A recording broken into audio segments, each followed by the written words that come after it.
हाँ देखो, पार्ट 2 गए अपने, अब चल रहा अपने पार्ट 3। क्या नाम पार्ट का? नियोजित विकास की, नियोजित यानी बिल्कुल सिस्टमेटिक काम होना चाहिए, उसकी अपन बात करेंगे। नियोजित विकास की राजनीति। रोज तो क्या मैं लिखता हूं, आज पीपीटी बनाई मैंने, कोशिश की है सीखने की, देखते होता काम नहीं होता। दिखता रहा सबको? देखो ये नोट्स टाइप हैं, पूरे पार्टी की समरी हो जाएगी, कुछ रह भी जाएगा तो लास्ट में और मैं देख लूंगा। देखो ओडिशा राज्य की बात करते हैं। भारत का ओडिशा राज्य लो एज के संसाधनों से भरपूर है। जब हमारा देश आजाद हुआ उस समय देश में गरीबी थी, तो ओडिशा राज्य में पता किया वैज्ञानिकों ने कि यहाँ पे लो एज के संसाधन बहुत सारे हैं, यानी ओडिशा के लो एज के संसाधन प्रमुख तथ्य। वहां पे बहुत सारे लो संसाधन थे, लो एज थे, ऐसे जानते हो, खनिज।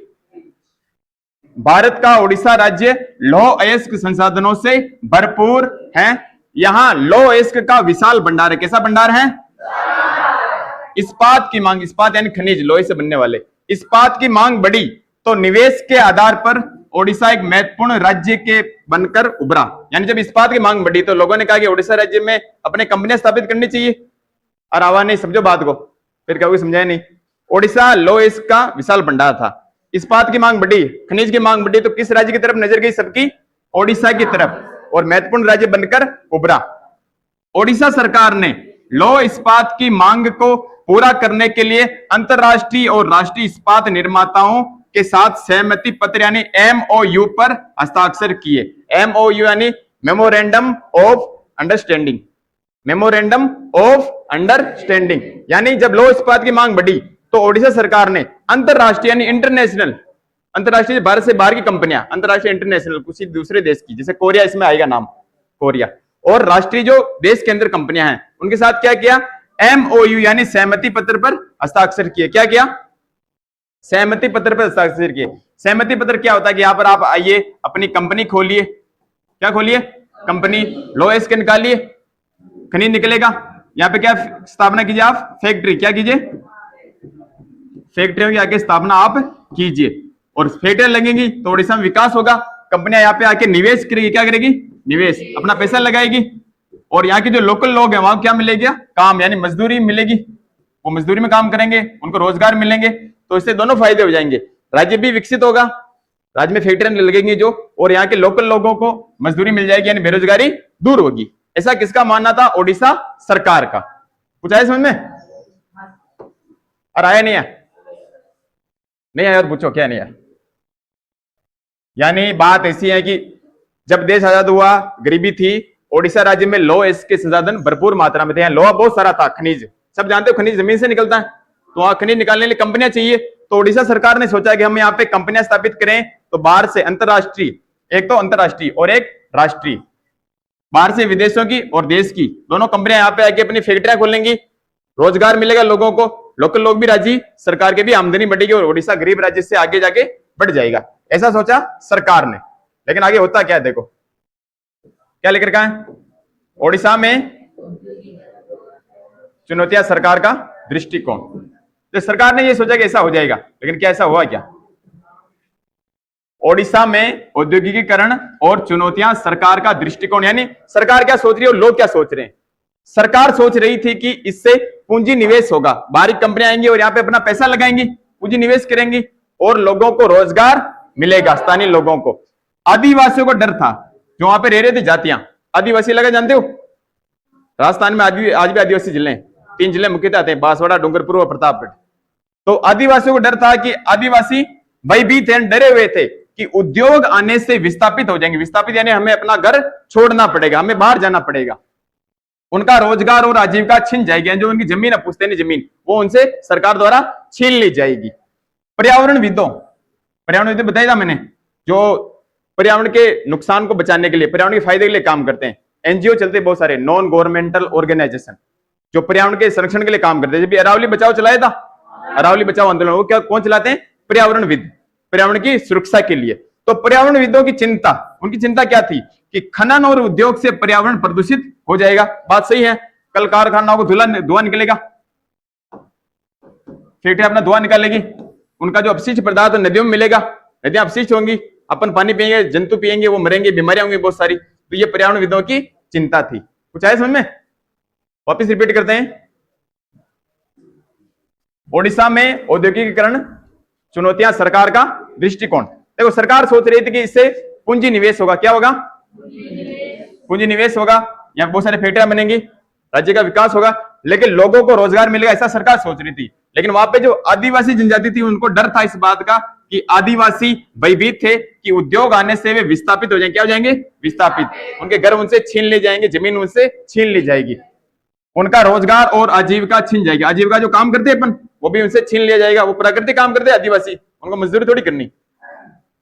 पर्यावरणविदों की चिंता थी कि खनन और उद्योग से पर्यावरण प्रदूषण होगा, यानी पर्यावरण प्रदूषित होगा। क्लियर यहां तक?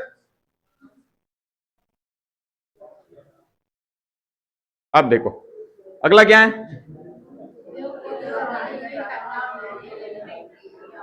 बोलो।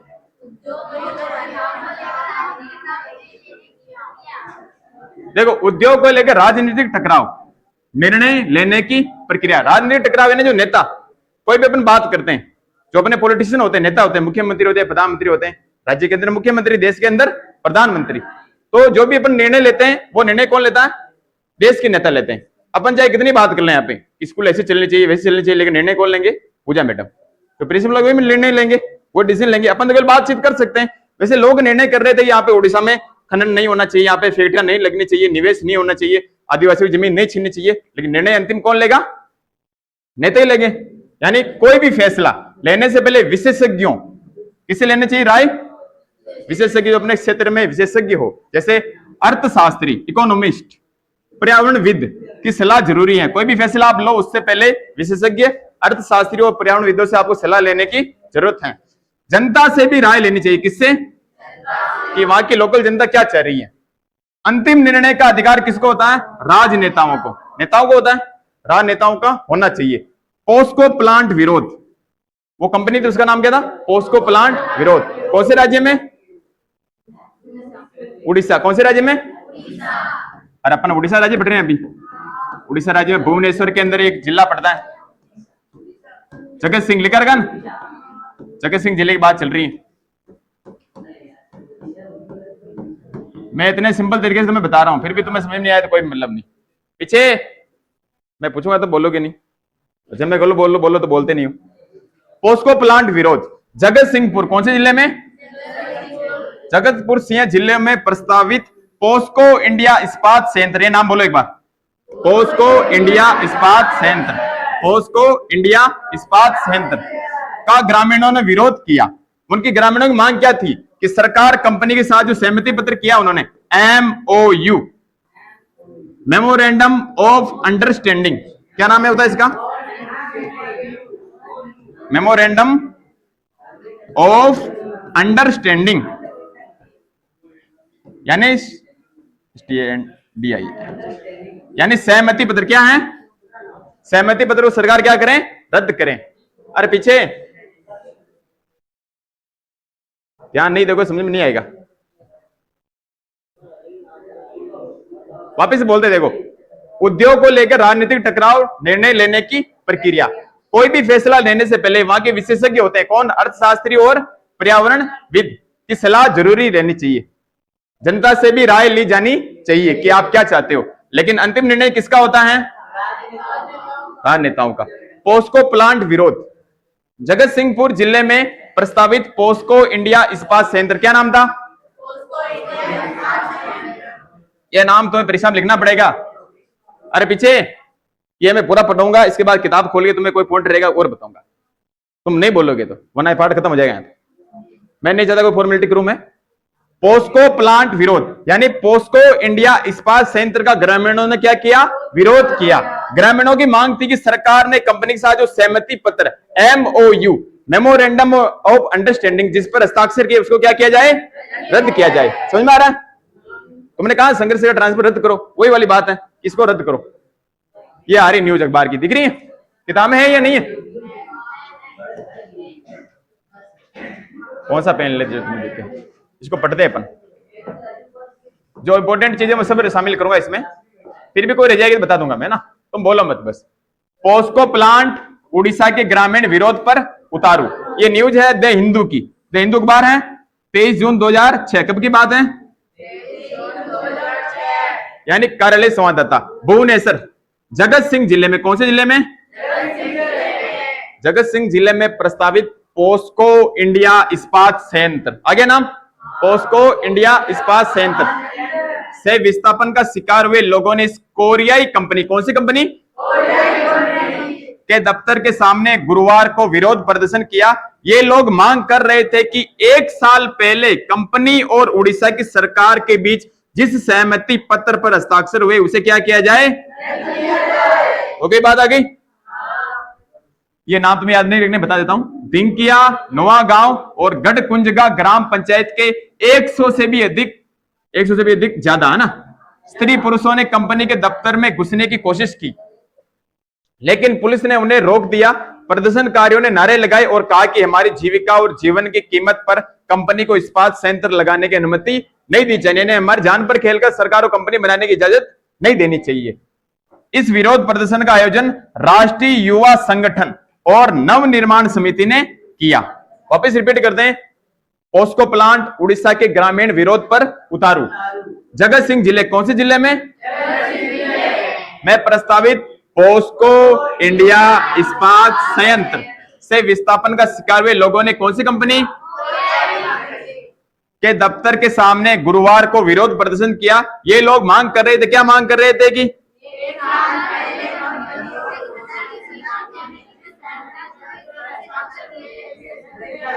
सहमति पत्र यानी MOU है ना, मेमोरेंडम ऑफ अंडरस्टैंडिंग, बोलो को विरोध किया जाए, कैंसिल। और इसका आयोजन किसने किया? राष्ट्रीय युवा संगठन और नव निर्माण। क्लियर है?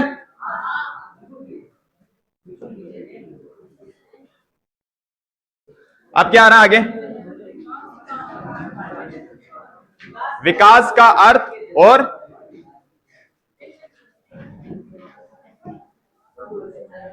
विकास का अर्थ। देखो, विकास के अपनी अपनी नजर में अलग अर्थ होते हैं। तुम्हारे नजर में विकास अलग है, मेरे नजर में विकास अलग है। डेवलपमेंट यानी विकास का अर्थ और विभिन्न दृष्टिकोण विकास का मूल अर्थ। देखो, विकास का मेन अर्थ क्या होता है? डेवलपमेंट यानी आर्थिक समृद्धि हो, आर्थिक विकास हो, वही मेन होता है। लेकिन इन लोगों की नजर में क्या था कि नहीं, हमारी आजीविका रहनी चाहिए, हमारी जमीन हमारे पास रहनी चाहिए, हमें संयंत्र की कोई आवश्यकता नहीं है, हम जैसे रह रहे वैसे अच्छे हैं। आदिवासी ये चाह रहे थे, लेकिन सरकार चाह रही थी नहीं, विकास से क्या होगा? पैसा आएगा, यानी आर्थिक विकास होगा। यानी मेरे नजर में विकास अलग है और तुम्हारी नजर में विकास अलग है। आर्थिक समृद्धि और आर्थिक सामाजिक न्याय, विकास का सामान्य अर्थ होता है आर्थिक रूप से समृद्धि। हमारे भारत के कहते हैं विकसित देश नहीं है भारत, भारत विकासशील देश है। भारत अगर आर्थिक समृद्धि हो जाए, लोगों के पास न्यूनतम आय होनी चाहिए, मिनिमम, वो अगर हो जाए तो भारत क्या हो जाएगा? आर्थिक रूप से समृद्ध देश हो जाएगा। आर्थिक सामाजिक न्याय मिले, सबको समान रूप से न्याय मिले, किसी भी जाति के साथ, किसी भी धर्म के साथ कोई इसी प्रकार कोई अन्याय ना हो, ऐसा अपन चाहते हैं। अलग अलग नजरिए, लेकिन नजरिए क्या होते हैं? अलग अलग। उद्योगपति क्या सोचते हैं? उद्योगपति के लिए विकास का अर्थ है आधुनिक कारखाने, फैक्ट्री लगाना, आधुनिक कारखाने और अधिक उत्पादन, यानी फैक्ट्री लगाओ, ज्यादा पैसे कमाओ। ग्रामीण आदिवासी क्या सोचते हैं कि उनकी नजर में विकास का अर्थ है अपनी जमीन और आजीविका की सुरक्षा, यानी जो हमारे पास जमीन है 5 बीघा 10 बीघा रखवा दो, और जो अपनी आजीविका उसको सुरक्षित रहने दो, कम कमाओ लेकिन खत्म हो रही है। पाया? मतलब है आजादी के बाद उस समय विकास का मतलब पश्चिमी और औद्योगिक देशों की तरह आधुनिक बनना था। जब हमारा देश आजाद हुआ, जो गरीब था, बिल्कुल गरीब था भारत, पहले सोने चिड़िया हुआ करता था, लेकिन अंग्रेज आए 2 सालों तक राज किया और सोने चिड़िया को लूट लिया। अरे बोलो, गर्म मनी हो रही, पसीना आ रही, मनी हो रही गर्म, ठीक हो ना? संघर्ष करो, संघर्षी जीवन है। अरे बात लगा दिया, पाटन और पूरा। देखो, विकास का अर्थ और विभिन्न दृष्टिकोण, वापस बोलते हैं। इस पार्ट के बाद कहानी चलेगी, ये पार्ट लास्ट स्टेज में कहानी नहीं है। इसके बाद चाहे ये किताब करूं चाहे वो किताब, कहानी आएंगी तुम्हारी और कहानी तुम्हें अच्छी याद रहेंगी। देखो, विकास का अर्थ और विभिन्न दृष्टिकोण विकास का मूल अर्थ। सीधी सी बात क्या है, सिंपल वे में समझो इधर कि विकास की अलग अलग परिभाषाएं होती हैं। कंपनी का नजरिया अलग है और आदिवासियों का नजरिया अलग है, वही अपन बात कर रहे हैं।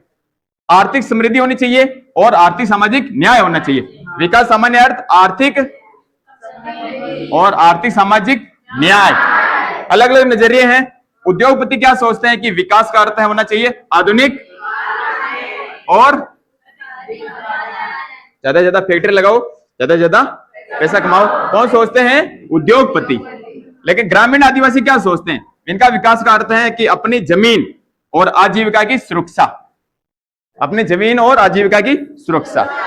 देखो अभी तुम हो, तुम सट्टा खेलते हो, बहुत सारे लड़के सट्टा खेलते हैं, दौड़ा हो जाओ, जमीन बेच काटे ना बेचे कि छोरा 50 लाख मत हो गया, सट्टा खेल लिया, घर का भले की करे जमीन बेच दी है ना। तो दादाजी अगर हो ना पूछो कहो बा मान फिया को जमीन बेच दू देगा, दादा ला लेटर और ला यही खे कहो ना कहो अब बेच काटना, अब थोड़ी मेहनत की दी, बेच काटो जमीन 2 बीघा है बेच काटो, हो तो कमा लिया, न हो तो खाओ पियो मौज करो। लेकिन बुढ़ा बुजुर्ग ने पूछो तो की गई जमीन का नाम नहीं लेना, बोले था 50 बीघा जमीन, बोले 100 बीघा, 1 बीघा नहीं बेच पाते क्या सामने। तो उनको जमीन से इतना प्यार था, आज अपन जमीन प्यार कौन, अपन फैमो प्यार। तो उस समय आदिवासियों को अपनी जमीन और अपनी आजीविका की सुरक्षा की चिंता थी। आजादी के बाद उस समय विकास का मतलब पश्चिमी और औद्योगिक देशों की तरह आधुनिक बनना था। सब लोग सोच रहे थे पश्चिमी देश, अरे इधर देखो जैसे America, USA, Britain, UK, USA UK की तरह क्या होना चाहिए? औद्योगिक देशों की तरह आधुनिक बनना था। जैसे अभी तुम जींस पहनते हो, ये जींस पहन रखी है, ये जींस कहां से सीखी? यूरोप से ली तुमने? बाहर से थोड़ी जींस, कहां से ली फिर? और हुआ क्या कि मेरी बात सुनो, तब बोलो ना बता बात ना बताओ, बात गहरे वाला ना बोले ते बोल बला के थानी थानी करना पीड़ी। बात समय के अनुसार आएगी, मैं बताता रहूंगा। मैं बात कर रहा जींस की। दक्षिण अफ्रीका की जो फैक्ट्रियां होती थी ना, कल कारखाने अंदर जमीन के अंदर अंडरग्राउंड करना है काम, वह करा मजदूर लिए पेंटा फाट जाएगी। तो वो बात बनाई जींस, वो बात बनाई जींस कि नदिया फाट है। कभी जींस फटी क्या तुम्हारी? मैं तो नहीं फटी कभी जींस। अरे फटी हुई जींस एक ट्रेंड होता है, मैं पहनता हूँ कभी कभी, वो अलग चीज है। जींस फटी थोड़ी है, इसका रंग उठ जाएगा, फिर 2 साल तक नहीं फटेगी। तो मजदूर काम करते थे, उनके लिए जींस बनाई गई थी। और अंग्रेज फेरबल आ गया, आपा क्या फैशन, और आप मजदूर का फेरबल आ गया, तो प्रभाव पड़ता है। मैं फेर की पेंट घनी महंगी पड़ी मारी, यूएस पोलो रेट ट्राई कर जो गूगल पर, इतनी महंगी पड़े। लेकिन बता रहा हूं मैं, तो अपन क्या औद्योगिक देशों से चीजें लेते हैं। अरे भैया कौन बोल रहे हैं? सही बैठो एक बार, सही बैठो। मैं प्यार से बताता हूं, तुम मस्ती करते हो। गर्मी तुम्हें हो रही, गर्मी मुझे भी हो रही है, लड़कियों भी हो रही है, तो नहीं बोल रही कोई। विकास के 2 मॉडल थे, समझ में आ गया? आएगा नहीं आएगा बाद में, पूरा पाठ इसके अकॉर्डिंग चलेगा। पूंजीवादी और समाजवादी। कौन से 2 मॉडल? पहले मैंने बता रखा, तुम्हें बताया था नहीं बताया था? पूंजीवादी उदारवादी और समाजवादी साम्यवादी। वापस बता देते हैं। पूंजीवादी मॉडल, पूंजीवादी मॉडल कौन से देश में था? मुख्यतः यूएसए। एक नाम तुम्हें याद रखना, यूएसए यानी अमेरिका। निजी स्वामित्व को महत्व, क्या कहते हैं? निजी स्वामित्व। जैसे तुम आए कि सर हमें अपनी प्राइवेट स्कूल खोलनी है, सरकार के पास गए कि सर जी नेताजी हमें प्राइवेट स्कूल खोलनी है, तो पूंजीवादी होगा तो निजी स्वामित्व देगा तुम्हें, जाओ स्कूल खोलो प्राइवेट था, मस्त रहो, ये कहेगा। खुली प्रतिस्पर्धा, नंदराय में 3 स्कूलें चल रही है, ताकि 4 खोलो फिर 5 खोलो, ताकि सब चलाओ, तुम्हारा टैलेंट है, जितने बच्चे तुम लाओगे उतने पैसा तुम कमाओगे, न चला था कि इच्छा कौन है, मेहनत कौन है। यानी खुली प्रतिस्पर्धा है, सबको मैं बता रहा हूं, सब मेहनत करो, पहला स्थान लाएगा कोई एक। प्रतिस्पर्धा खुली है। और बाजार मूलक अर्थव्यवस्था, बाजार मूलक अर्थव्यवस्था, सब अपनी दुकानें खोलो, धंधा करो, जितना ज्यादा टैलेंट होगा उतना पैसे कमाएगा। हाँ, अपना पुलिस स्टेशन नहीं खोल सकते, निजी उद्योग ही, पुलिस कोई उद्योग थोड़ी है, वो कोई व्यापार थोड़ी। चाय होटल खोलो, चाय बनाओ, पकौड़ा बनाओ, पोया बनाओ, पानी भी दसा बनाओ। तो ये कौन कहता है? कोई कहे मैंने खीरे, कोई कहे पूंजीवादी कहे, ठीक है। और सरकार का कम से कम हस्तक्षेप हो, सरकार आपके काम में दखल अंदाजी नहीं करेगी। अरे पीछे माता मत पकड़ो, हम जो बात ना सुनाओ, सब बोलो मत, जो समझ में ना वाली पॉलिटिकल। मैं बात कर रहा हूं पूंजीवादी। पूंजीवादी मॉडल किस देश का है? अमेरिका का। अमेरिका कहता है कि निजी स्वामित्व को महत्व है, यानी तुम अपनी स्वामित्व रख सकते हो, अपनी संपत्ति रख सकते हो, कोई तुम्हें रोक टोक नहीं रखेगा। खुली प्रतिस्पर्धा है, जितना टैलेंट उतने पैसे कमाओ। और बाजार मूलक अर्थव्यवस्था, बाजार में अपने कंपटीशन करो और अपने कंपटीशन के अकॉर्डिंग तुम पैसे कमाओ। सरकार का कम से कम हस्तक्षेप होगा, सरकार इन करेगी, गरीब बापड़ो जो फैले सरकार से न करे। इस मॉडल में बात आई बोले बड़ी अब बात करें अब दूसरो समाजवादी मॉडल, कौन सा? ये आएगा यूएसएसआर यानी सोवियत संघ। किससे आएगा? जब अपन पढ़ेंगे शीत युद्ध, शीत युद्ध में आएगा कि यूएसए और सोवियत संघ, अमेरिका और सोवियत संघ के बीच शीत युद्ध चला था 45-50 साल तक। तो एक मॉडल था पूंजीवादी मॉडल यानी अमेरिका का, अमेरिका तो कह रहा है ऐसे, अब सोवियत संघ इसका चलेगा उल्टा। क्या चलेगा? उल्टा। समाजवादी मॉडल क्या कहता है? सुनो कि राज्य का स्वामित्व होना चाहिए यानी सरकारी नियंत्रण होना चाहिए। कोई भी तुम काम करो उस पर नियंत्रण किसे रहेगा? सरकार का। सरकार बना पूछा था खीन है कर सको। निजी स्वामित्व का विरोध, प्राइवेट स्कूल है न खोल सको, स्कूल तो एक ही 40 सरकारी पढ़ना उम्मीद पीरियड था, प्राइवेट स्कूल न खोल सको। क्या मॉडल में? समाजवादी में। समानता पर बल देता है, किस पर देता है? पूंजीवादी बल किस पर देता है? स्वतंत्रता पर, बताया था मैंने तुम्हें। और ये बल देता है समानता पर बल देता है। भारत का निर्णय क्या था? अब समझो बात को। अरे पीछे मैं क्या बता रहा हूं, बहुत सिंपल बात है। तेरे तुम्हें नहीं पढ़ना मना कर दो, मैं कल से नहीं पढ़ूंगा। मेरे कल घर पे बहुत बड़ी ट्रेजेडी हो गई, बहुत भारी समस्या हो गई, उसके बाद में तुम्हें पढ़ाने आया आज। पागल तुम पता ही नहीं कुछ। भारत का निर्णय, भारत ने दोनों मॉडल से कुछ महत्वपूर्ण चीजें ली और मिश्रित अर्थव्यवस्था को अपनाया। किसको अपनाया? यानी मिक्स अर्थव्यवस्था, मिश्रित अर्थव्यवस्था को अपनाया। ना तो उसने पूंजीवाद को पूरा अपनाया ना पूरा समाजवाद को, दोनों क्या किया? मिश्रण। यानी भारत में सरकारी स्कूल भी खुलती है और प्राइवेट स्कूल भी खुलती है। नेहरू जी ने एक क्या किया, अपन किसकी तरफ चलते हैं? मिश्रित अर्थव्यवस्था, थोड़ा समाजवादी गुण थोड़े पूंजीवादी गुण। वापस रिपीट करते हैं, देखो विकास के दो मॉडल थे, कौन कौन से? पूंजीवादी मॉडल किस देश का था? और समाजवादी? निजी स्वामित्व का विरोध कौन, निजी स्वामित्व महत्व कौन देता है? पूंजीवादी। पहले पूंजीवादी बात करें। निजी स्वामित्व को महत्व, खुली प्रतिस्पर्धा और बाजार मूलक अर्थव्यवस्था, सरकार का कम से कम हस्तक्षेप। जबकि समाजवादी मॉडल में राज्य का स्वामित्व होगा, सरकारी और सरकार नियंत्रण होगा। निजी स्वामित्व का क्या होगा? विरोध। समानता पर बल, ये तो स्वतंत्रता पर पूंजीवाद और ये समानता पर। भारत का निर्णय था कि भारत ने दोनों मॉडलों से कुछ कुछ अपनाया और किस प्रकार अर्थव्यवस्था अपनाई? मिश्रित अर्थव्यवस्था। अब आती है विचारधाराएं।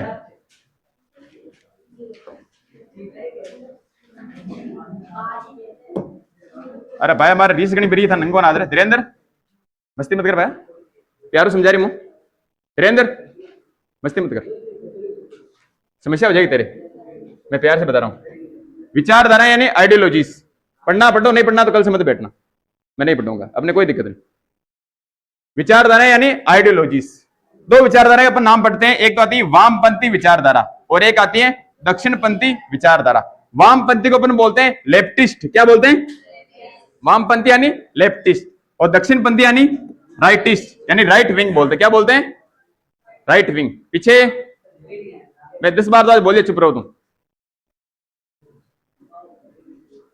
वामपंथी विचारधारा लेफ्टिस्ट गरीब और पिछड़े लोगों की क्या करती है? ये तरफदारी करती है। यानी वामपंथी कहते हैं कि गरीब और पिछड़े लोगों की अपन क्या करें? उनके लिए काम करें, उनके लिए योजनाएं बनाएं। सरकार ऐसी नीतियां बनाएंगी जिससे गरीबों को क्या मिले? फायदा हो, गरीबों को ज्यादा पैसा मिले, गरीबों को ज्यादा फायदा हो, नुकसान नहीं हो। कौन कहता है ऐसा? वामपंथी लेफ्टिस्ट ऐसा कहते हैं। जबकि दक्षिणपंथी राइटिस्ट क्या कहते हैं? कि खुली प्रतिस्पर्धा हो, क्या हो? और बाजार मूलक अर्थव्यवस्था हो, क्या हो? यानी पूंजीवाद वाली बात आ गई। और सरकार को व्यापार में हस्तक्षेप कम से कम करना चाहिए। वापिस रिपीट करते हैं, देखो एक विचारधारा है और एक है वामपंथी को इंग्लिश में क्या बोलते हैं? लेफ्टिस्ट और दक्षिणपंथी को राइटिस्ट। देखो वामपंथी विचारधारा लेफ्टिस्ट कि गरीबों और पिछड़े लोगों की तरफदारी करती हैं ये, और सरकार को ऐसी नीतियां बनानी चाहिए जिससे गरीबों को क्या हो? फायदा हो। और दक्षिणपंथी कहते हैं राइटिस्ट कि खुली प्रतिस्पर्धा हो और बाजार मूलक अर्थव्यवस्था हो और सरकार को व्यापार में हस्तक्षेप कम से कम करना चाहिए। यानी एक प्रकार किस प्रकार की हो गई ये? पूंजीवादी। किस प्रकार हो गई? पूंजीवादी।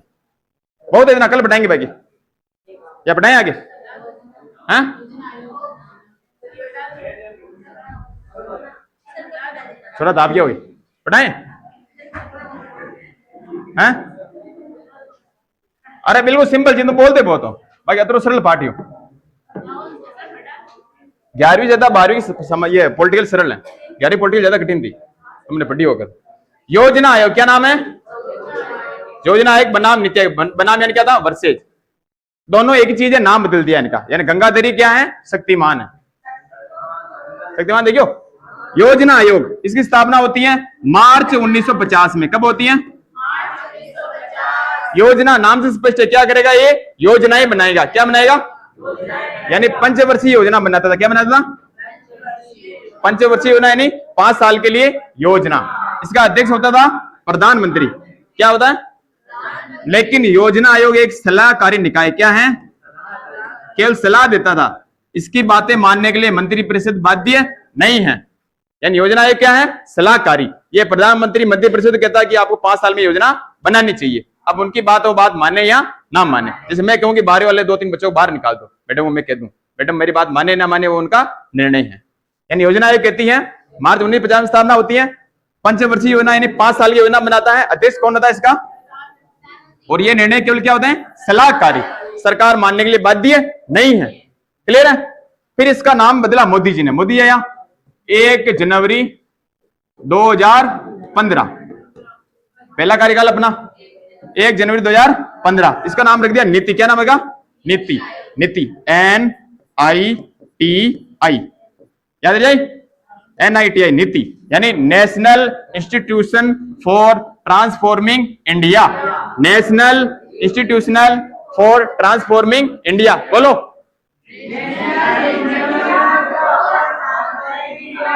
यानी पहले क्या था? अपना योजना आयोग था। 1 जनवरी 2015 को मोदी ने इसका नाम क्या रख दिया? नीति आयोग। यानी योजना आयोग का नाम बदला गया। क्या नाम रखा गया? नीति आयोग। अध्यक्ष कौन होगा? वो कोई प्रधानमंत्री। नाम चेंज हुआ, बात एक ही है। ठीक है, बोले बेटा कुछ? योजना आयोग वर्सेस नीति आयोग। योजना आयोग की स्थापना होती है मार्च 1950 में। इसका कार्य होता है पंचवर्षीय योजना बनाना। अध्यक्ष कौन होता है? प्रधानमंत्री। इसकी बातें बाध्यकारी होती है क्या? सलाहकारी होती। क्या होती है? सलाहकारी। फिर 1 जनवरी 2015 को इसका नाम बदला जाता है नीति आयोग। योजना आयोग का नाम बदला गया। अध्यक्ष वापस कौन होगा? प्रधानमंत्री। नीति फुल फॉर्म क्या होती है? बोलो।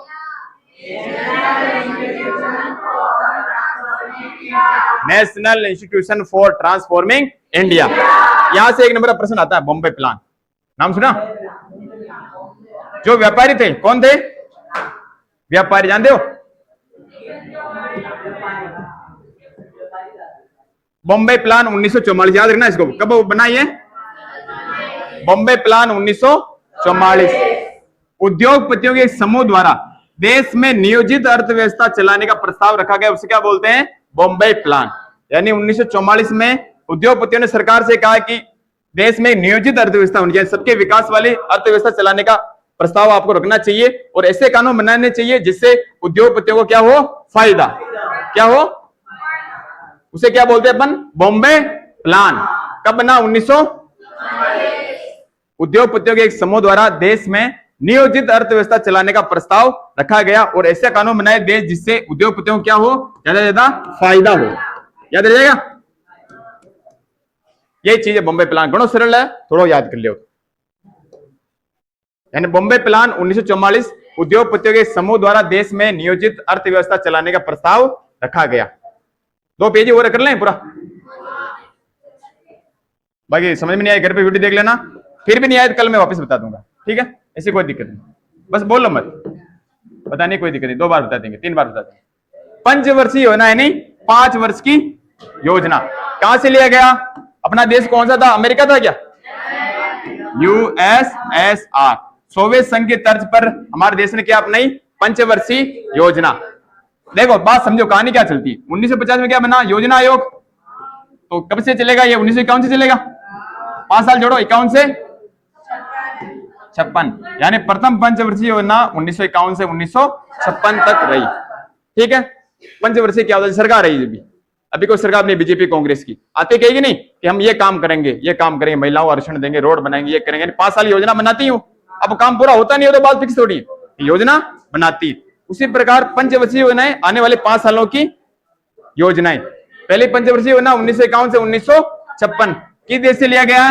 USSR यानी सोवियत संघ। कहां से लिया गया? सोवियत संघ। विशेषताएं क्या है? सरकार अगले 5 वर्षों की आय और खर्च की योजना तैयार करती है। 5 सालों में इतने पैसे अपन कमाएंगे और इतने पैसे खर्च करेंगे। इसे सोवियत संघ के मॉडल से लिया गया है। क्लियर है? अब आती है पहली पंचवर्षीय योजना 1951 से 1956। मॉडल किसने दिया? के एन राज। इंपॉर्टेंट है, बोलो। प्रथम पंचवर्षीय योजना का मॉडल देते हैं के एन राज, अर्थशास्त्री हुए महत्वपूर्ण के एन राज। इनका फोकस किस पर था? कृषि पर। किस पर था? भारत कृषि प्रधान देश था, तो पहली पंचवर्षीय योजना में किस पर अपन फोकस रखेंगे? कृषि क्षेत्र में, खेती को बढ़ावा देंगे। और बांध, भागड़ा नांगल बांध, नाम सुना? वो पहली पंचवर्षीय योजना के दौरान बनाया गया था, भागड़ा नांगल बांध। सिंचाई परियोजना और भूमि सुधार काम करेंगे। भूमि सुधार, भूमिया जिनमें अस्त व्यस्त उनको बांट देंगे, सभी करेंगे अपन। एक चला था भूदान आंदोलन, भूदान आंदोलन, नाम सुना? विनोबा भावे ने चलाया था। की नहीं बोलो गणा जी। प्रथम पंचवर्षीय योजना 1951 से 1956। मॉडल किसने दिया? के एन राज ने। पहले पर फोकस किस पर किया गया? यह प्रश्न आएगा। पहली पंचवर्षीय योजना किस पर आधारित थी? तो किस पर? कृषि क्षेत्र। बांध बनाए गए, सिंचाई परियोजना बनाई गई और भूमि सुधार कार्यक्रम चलाए गए। दूसरी पंचवर्षीय योजना 56 में 5 जोड़ दो, 56 से लेके 61, 1956 से 1961।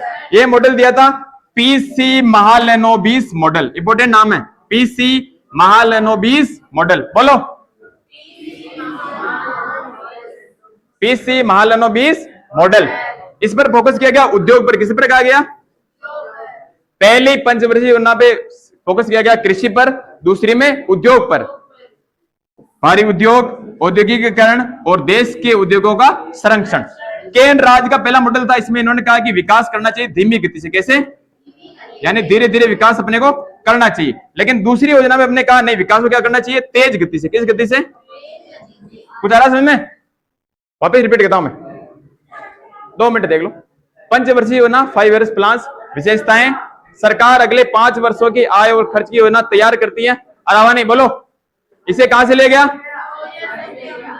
प्रथम पंचवर्षीय योजना कब से कब तक चली? मॉडल किसने दिया? के एन राज मॉडल। फोकस किस पर किया गया?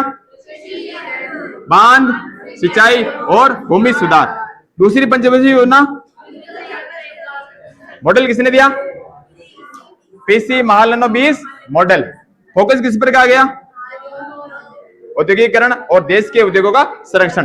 पहली पंचवर्षीय योजना किस पर फोकस किया गया? विकास कैसे होना चाहिए? धीमी गति से। और दूसरे में कहा गया विकास कैसे होना चाहिए? तेज गति से। ये भाई कल पढ़ लेंगे और कल इसका रिवीजन भी कर लेंगे। ठीक है, जाओ।